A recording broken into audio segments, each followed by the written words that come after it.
बंद है तो पहले उसको मिले, ये ग्राम सभा तय करेगी। और एक बात और, हमारी इस परंपराओं और संस्कृति की रक्षा की मेरे बहनों और भाइयों, नई शराब की दुकान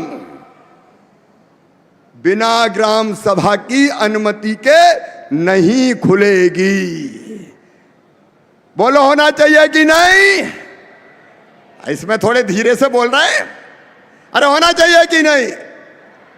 ग्राम सभा की अनुमति जरूरी है। और अगर 45 दिन में ग्राम सभा ने कुछ नहीं कहा तो माना जाएगा कि अनुमति नहीं दी।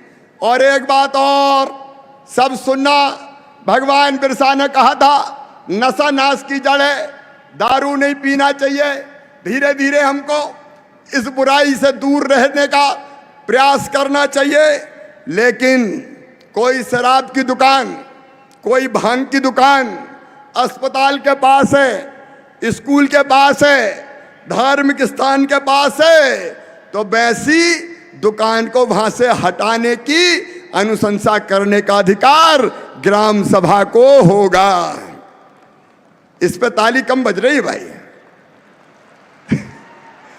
होना चाहिए कि नहीं होना चाहिए?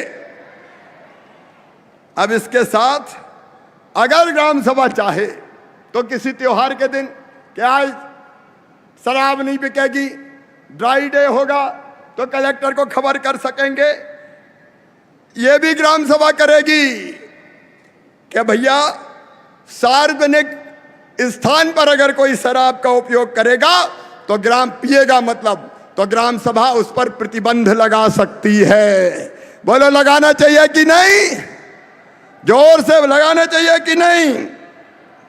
नशे की लत को हतोत्साहित करने के लिए कौन कितनी शराब रखे, ज्यादा रखते तो कम करने की अनुशंसा भी कर सकेगी। और एक बात और, गांव में कई बार छोटे मोटे विवाद होते हैं, छोटे मोटे झगड़े होते हैं। बताओ वो झगड़े पुलिस को सुलझाना चाहिए कि गांव वालों को? जोर से बताओ, पुलिस को सुलझाना चाहिए कि गांव वालों को? गांव वालों को। हर जगह पुलिस कहाँ काय के लिए आए, और पुलिस आती है तो कई बार फिर गड़बड़े होती है। इसलिए एक शांति और विवाद निवारण की समिति बनेगी।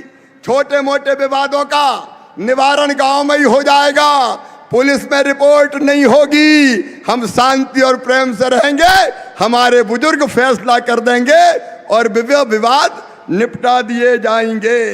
और एक बात और, अगर किसी थाने में हमारे गांव के किसी व्यक्ति के खिलाफ रिपोर्ट लिखी जाएगी, FIR की जाएगी, तो गांव की ग्राम सभा को सूचना देनी पड़ेगी थाने को कि इसके खिलाफ FIR लिखी गई है। झूठी फूटी नहीं चलेगी FIR। बोलो सही बात है कि नहीं? अरे जोर से बताओ, सही है कि नहीं?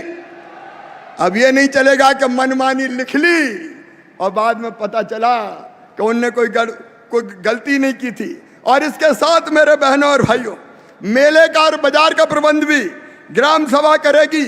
स्कूल ठीक चल रहे कि नहीं चल रहे, मास्टर साहब आ रहे कि नहीं आ रहे, नहीं तनख्वाह ले रहे, स्कूल में ही नहीं जा रहे, तो उसकी देखरेख भी कौन करेगी? ग्राम सभा। स्वास्थ्य केंद्र ठीक चले, उसकी देखरेख ग्राम सभा करेगी। आंगनवाड़ी में बच्चों को अनाज ठीक से मिले, पोषण आहार मिले, वो देखने का काम भी ग्राम सभा का होगा। और आश्रम शालाएं और छात्रावास हमारे ठीक ठाक चले, वहां बच्चों को सब सुविधा मिले। ये अकेला मामा काय को देखे रे, ये काम भी ग्राम सभा करेगी। बोलो सब करोगे? जोर से बताओ, सब करोगे? मिलके करेंगे, हमारा भाग्य और भविष्य सब स्वयं बनाएंगे। और इसलिए आज का दिन एक सामाजिक क्रांति का दिन है मेरे बहनों और भाइयों। आइए हम इन अधिकारों को लें, इनका उपयोग करें। प्रधानमंत्री हमारे नरेंद्र मोदी जी है। एक बात और, जितने भी हमारे बैकलॉग के पद हैं उनको भरने का हम काम कर रहे हैं। मैं उन चीजों पर विस्तार से नहीं जाता, लेकिन एक चीज हमने और करी प्रधानमंत्री जी के आशीर्वाद से। अभी तक मेडिकल की पढ़ाई, इंजीनियरिंग की पढ़ाई अंग्रेजी में होती थी। बोलो हमारे बच्चे अंग्रेजी समझते हैं क्या? अरे समझते हैं क्या? तो मध्य प्रदेश ने तय कर दिया है कि मेडिकल और इंजीनियरिंग की पढ़ाई भी अब हिंदी में होगी। होना चाहिए कि नहीं? अरे धन्नू पन्ना कल्लू लल्ला मन्ना, तेरे बेटा बेटी भी अब डॉक्टर बनेंगे।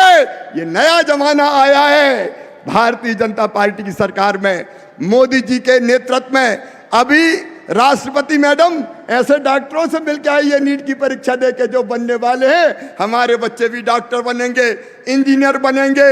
मेरे बहनों और भाइयों, कमाने वाले खाएंगे, आगे हमारे बच्चे बढ़ेंगे।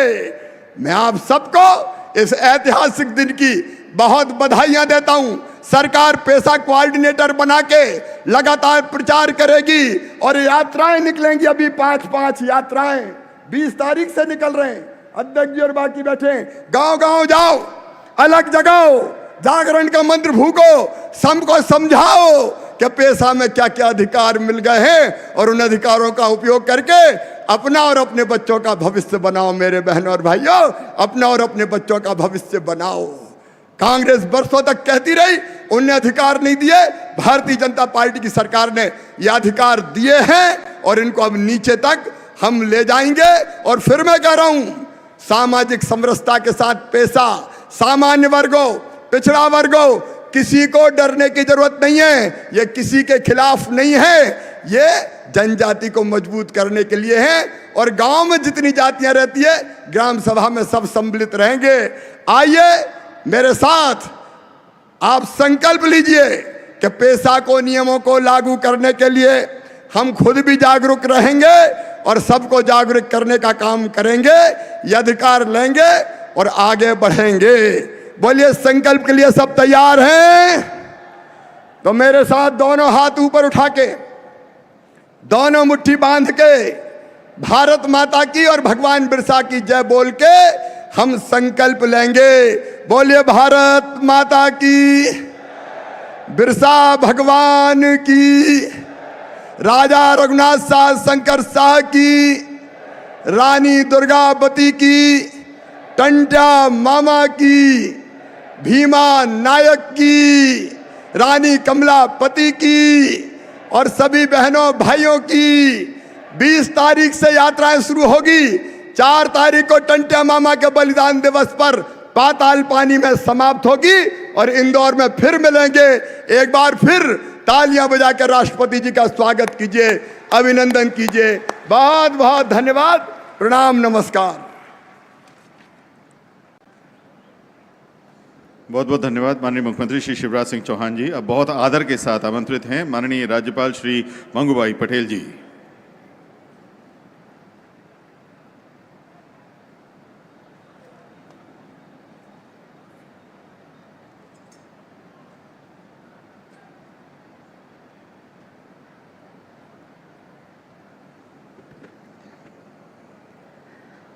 बोलिए, भारत माता की वंदे वंदे। बिरसा मुंडा भगवान की, बिरसा मुंडा भगवान की। भगवान बिरसा मुंडा जयंती पर, जनजाति गौरव दिवस पर अपने बीच उपस्थित माननीय राष्ट्रपति श्रीमती द्रौपदी मुर्मू जी, यशस्वी मध्य प्रदेश के मुख्यमंत्री श्री शिवराज चौहान जी, केंद्रीय मंत्री अर्जुन मुंडा जी, केंद्रीय राज्य मंत्री श्री फग्गन सिंह कुलस्ते जी, मध्य प्रदेश सरकार के मंत्रीगण, सांसदगण, विधायकगण, जनजाति नेतागण, उपस्थित महानुभावों, भाइयों और बहनों, पत्रकार मित्रों, भगवान बिरसा मुंडा के जन्म जयंती गौरव दिवस पर भगवान बिरसा मुंडा को नमन करता हूं, उनके चरणों में श्रद्धा सुमन अर्पित करता हूं। देश के हृदय प्रदेश जिसकी बहुरंगी और समृद्ध संस्कृति में